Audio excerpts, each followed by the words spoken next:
I, Barack Hussein Obama, do solemnly swear. Barack Obama is the first African-American president of the United States. But some overseas who, like Obama, have parents of different races, see not an African-American, but a man they define as mixed race, the way they define themselves. I see us as being ambassadors, if you understand. Unofficially, you understand? We're just spreading the love, you understand, and just where we go. Dennis Morris, his wife Isabel, and their daughter Pearl are part of a growing British trend.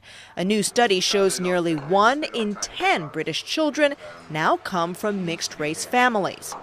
Now, many of those families are in urban centers, like here in London, but the study also shows that mixed-race families are a growing trend throughout the country, cutting across all ethnic groups. Yet only slightly more than 1% of Americans identify themselves as mixed race in the latest census. So why the difference? You can't marry someone unless you can meet them first.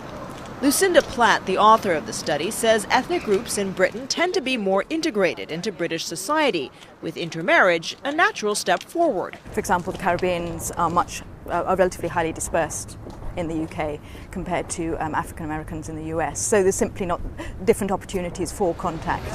But it's also about how we see ourselves.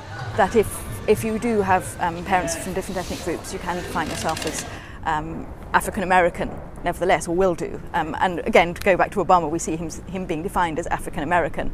Whereas in the UK, there seems to be a growth in people wanting to acknowledge both parts of their heritage and see themselves as mixed race. The cancer started from a footballing. Dennis Morris spent much of his career photographing reggae star Bob Marley, born of a white British father and a black Jamaican mother. Bob Marley, who I worked with very closely, I think a lot of black people, they try to deny the fact that he's mixed race. For him, it was never about race as such, as I said. You know, for him, it was about people, you understand? About the struggle.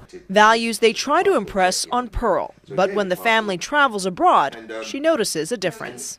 Here it's more like, no, you don't really take notice of it and people don't really stare at you because you're black or you're mixed and stuff, but in America and Australia you can see them staring at you and it's a bit off-putting. I thought that was going to change because obviously they're going to elect Obama and he's won now.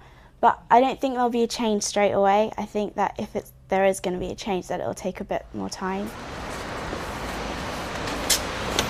Until then, the Morris family seems happy to be ambassadors for a new kind of British family. Atika Schubert, CNN, London.